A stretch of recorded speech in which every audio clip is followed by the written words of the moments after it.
kalau kemudian suatu hari kita diam di sini, tapi negara yang disebut negara maju itu nanti diturunin sama Tuhan. Saya dari dulu ngomong begitu sebenarnya.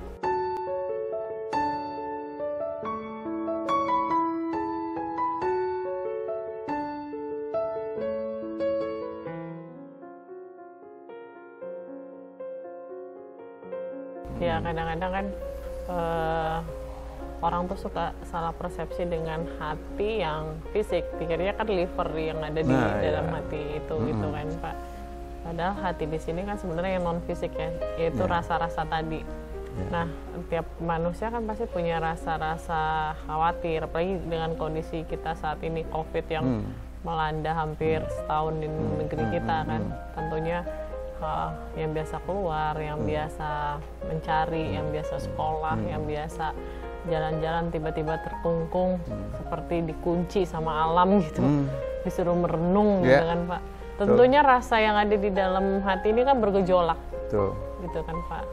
Nah kalau saran Pak RB untuk kita semua, terutama saya juga sih, untuk menyeimbangkan tadi tuh, itu dibilang 360 tuh apa ya? Maksudnya 360 itu bisa sedikit dijelasin. Jadi, nah ini karena kita bicara COVID, justru saya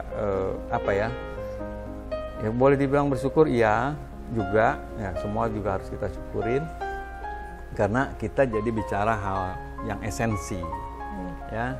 Terus terang saya mendirikan Kata Hati Institute itu untuk mencoba menjaga kesadaran saya sendiri dan memperluas kesadaran orang yang banyak. Kalau kita intun atau kita saling bergaul gitu, itu agak susah kalau nggak pakai COVID.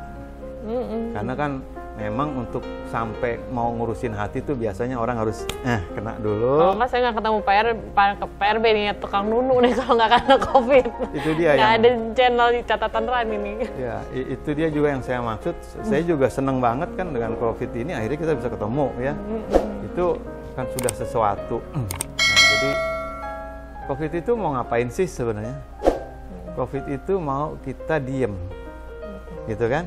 Mau lu nggak usah ngomong banyak, lu diam aja, mulut ditutup, sama orang juga secukupnya, jaga-jaga jarak, lu bersihin terus. Memang itu adalah namanya new normal. Kita lagi diajarin dasarnya jadi manusia yang sadar. Kan sebelum COVID itu kita kan kesana semaunya gini ya, gitulah ya, sampai kehidupan juga keganggu, alam, polusi segala macem.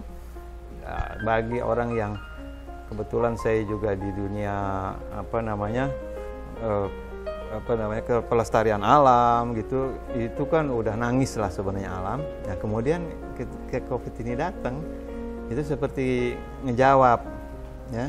Jadi alam juga sekarang bisa napas, nggak keganggu. Nah, orang lagi dianterin ke fitrahnya, itu harus diam dulu. Karena kemarin udah terlalu banyak gerak. Kalau orang geraknya mau bagus, dia harus bagus diamnya. Gitu, ya. Karena dia berpasangan ya. Nah, kita tuh biasanya nggak bisa diam. Nggak tahu diam. Nah ini COVID ini membuat kita diam, dan kalau biasa gerak disuruh diam pasti kan gini-gini dulu. Inilah yang lagi kita rasain sebenarnya.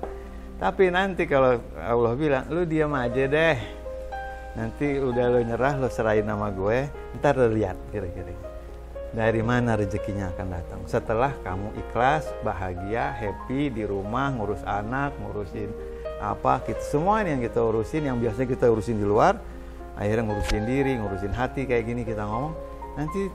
Nanti itu yang namanya rezeki baru. Nah, kalau kamu udah diam, udah ikhlas, udah happy di rumah, nanti masalah yang di luar diantarlah ke rumah. Itu sebenarnya yang saya maksud 360 itu, melihat COVID secara maknanya apa kira-kira.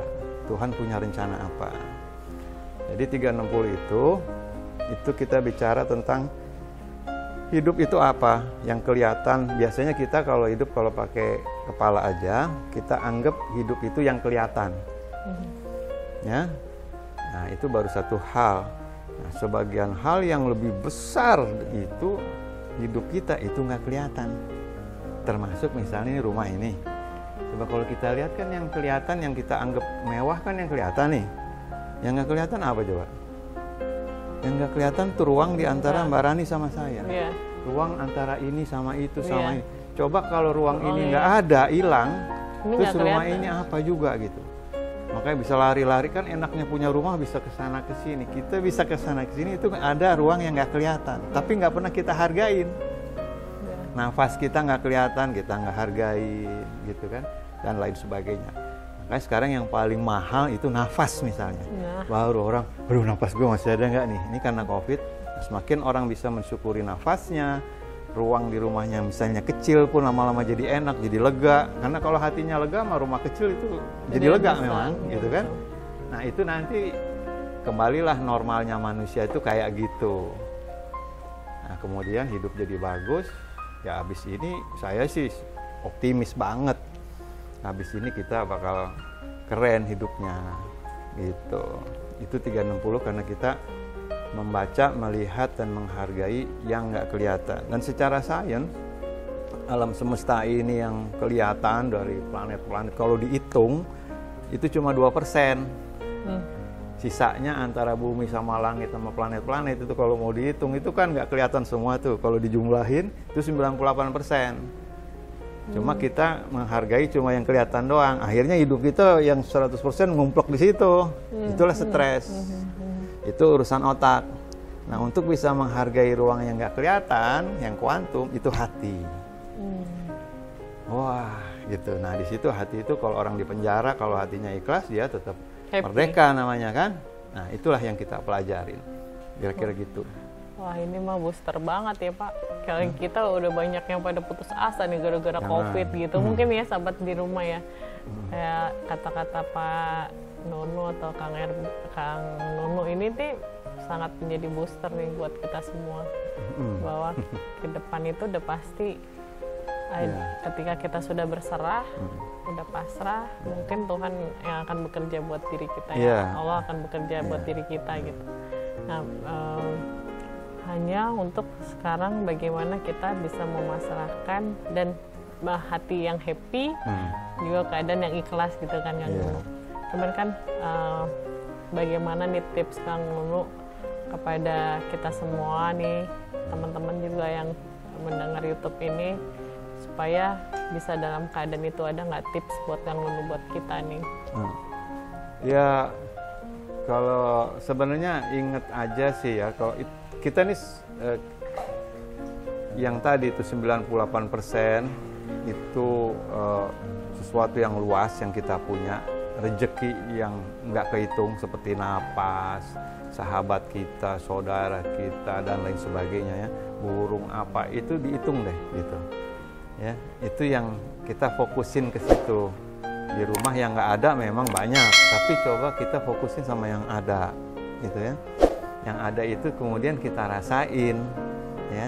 Misalnya kayak kemarin awal-awal anak di rumah, terus kita orang tua sibuk ngurusin, kan kesel juga kan, mau kerja, ngurusin anak, ini gimana sih sekolahan, apa-apa.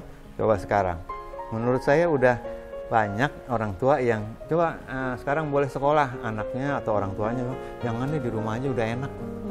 Ya kan? Udah homeschooling aja deh kayak gitu. Iya, homeschooling. Itu karena kita belum biasa gitu kan, kita jadi gitu menolak dulu. Nah, kalau kita udah ya prosesnya rame-rame, ini makanya bersyukurnya COVID itu rame-rame. Kadang saya nemenin teman-teman yang istilahnya transformasi, itu kan perorangan dulu. Jadi ngelihat orang tuh pasti seneng, kita menderita sendiri gitu kan. Tapi ini kan istilahnya kalau menderitanya rame-rame, jadi bisa berjamaah gitu. Saling menghargai deh ya, jadi nggak ada salah-salahan deh, nggak ada hina-hina. Nah itu modal kita yang disama ini sekarang rasa sebenarnya. Coba rasain itu anak, rasain itu yang lain, semua rumah kita. Dari situ kita akan muncul ke rasa syukur ya. Dan kemudian berani lebih, buat saya lebih berani untuk percaya sama Tuhan, lebih berani. Kalau dulunya cuma baca ayatnya, gini, sekarang nggak pakai ayat, berani deh gue berserah aja, udah nggak tahu lah pokoknya. Jadi udah lebih ke sikap. Nah kalau sebelumnya banyak teorinya, sekarang besok ada gini, udah kita kerjain semuanya gitu, udah mentok. udah besok udah terserah Tuhan. Dah, tidur aja. Jadi lebih berani itu maksudnya gitu. Kita harus tahu jadi karena berserah itu juga ikhtiar hati, makanya disebutnya kan apa? Kerja ikhlas. Yang namanya fisik itu kan ikhtiar badan, ikhtiar otak, pikiran. Itu kita maksimalin, namanya kita juga orang pada pinter-pinter udah kan. Tapi kan biasanya mentok, udah nggak bisa jalanin. Nah, ikhtiar hatinya itu adalah ngasih ruang di rumah kita, dalam hati kita untuk Tuhan kerja. Kan istilahnya, ya Allah, ya udah aku cuma instrumen, aku udah lakukan, besok terserahlah besok bagaimana. Yang terbaik. Nah, besok munculnya apa? Kita latihan lagi. Jadi kalau setahun apa nggak tahu sampai kapan kita kayak gitu, kita akan balik lagi ke kulturnya Indonesia sebenarnya kayak gitu. Kita aslinya gitu. Makanya dikasih tinggal tempat rumah kita itu gunung meletus di mana-mana, itu hampir tiap hari udah siap-siap aja kita dari kecil. Meletus nggak ya? Besok meletus, kayak udah biasa gitu. Pas meletus pun dia begini. Kita tuh dibuat kan kayak gitu.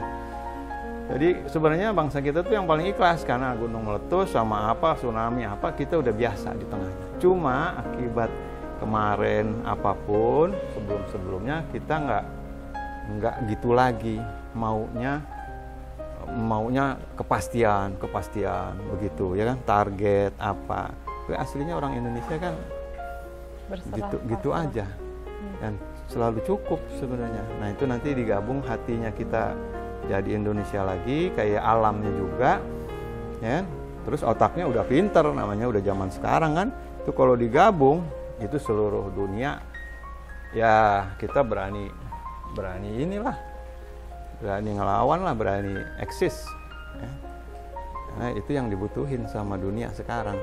Ya betul. Makanya kita bersyukur banget ya di Indonesia ini semuanya ada ya Pak Nunu ya. Jadi alamnya udah dari air, dari pohon, dari hutan, dari gunung.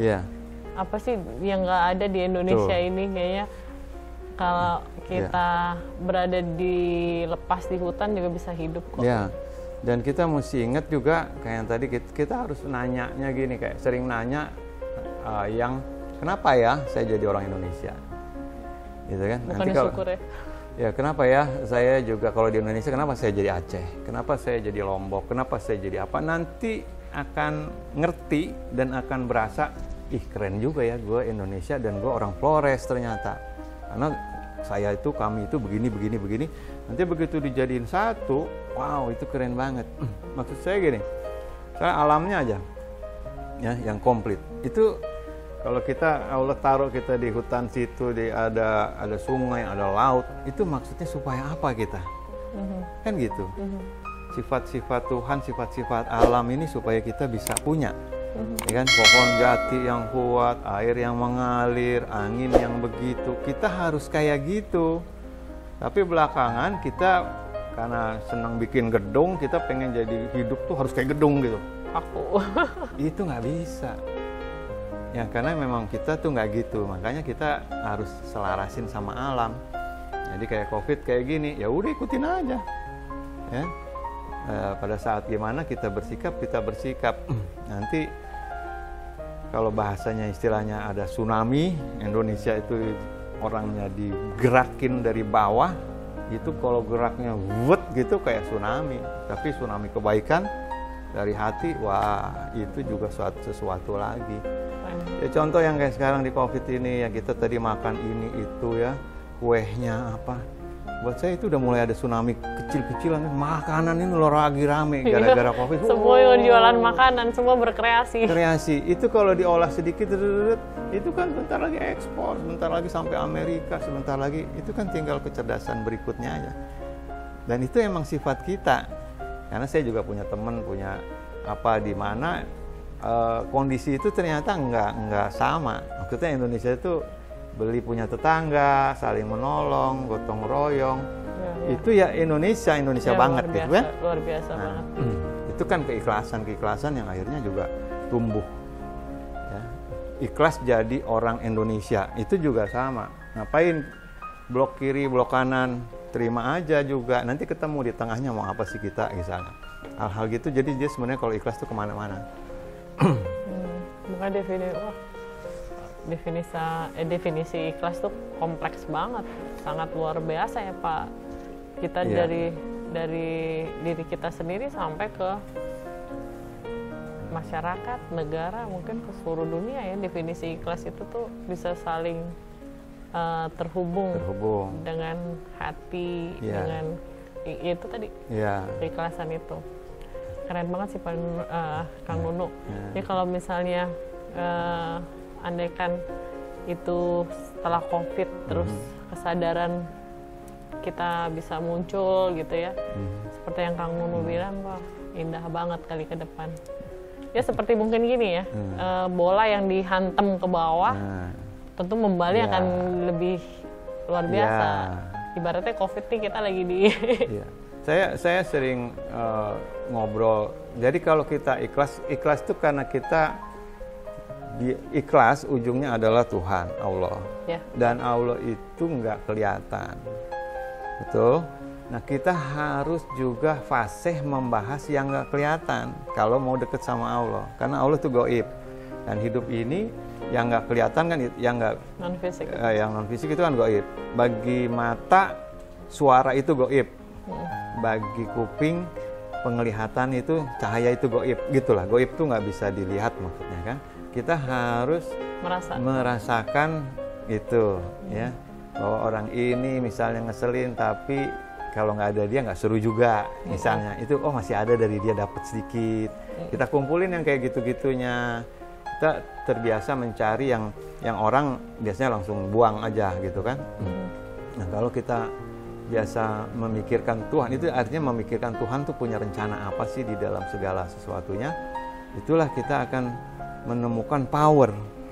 Ya, saya suka mengibaratkannya, yang kita akses ketika kita ikhlas, ketika hati kita nyala, itu seperti kita menyalakan wifi. Ada handphone, ada gadget, nggak ada wifi-nya, belum dipencet on, ya percuma, ya kan? Nah kita kayak punya hati tapi nggak punya rasa, rasanya nggak nyala, itu nggak percuma. Nah tapi ketika rasanya nyala, masuk tuh informasi apa segala macam, wow, ya kita bisa lihat sendiri.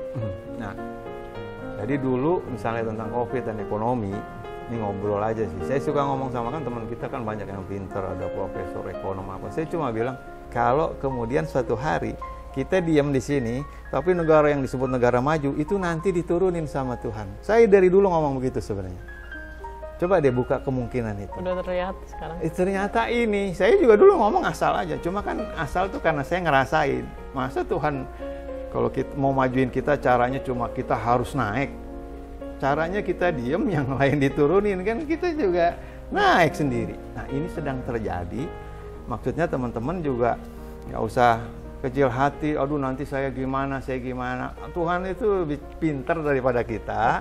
Nggak usah kita juga sok pintar, ya. Karena sila pertama kita tuh Pancasila, ketuhanan. Itu harus jadi praktek. Nah, jadi apa-apa kalau kita kembalikan ke situ dan kita rasakan dia ada dan dekat sama kita, itu kan, ya sudah nanti dia otomatis nyala kayak wifi, otomatis aja. Iya betul.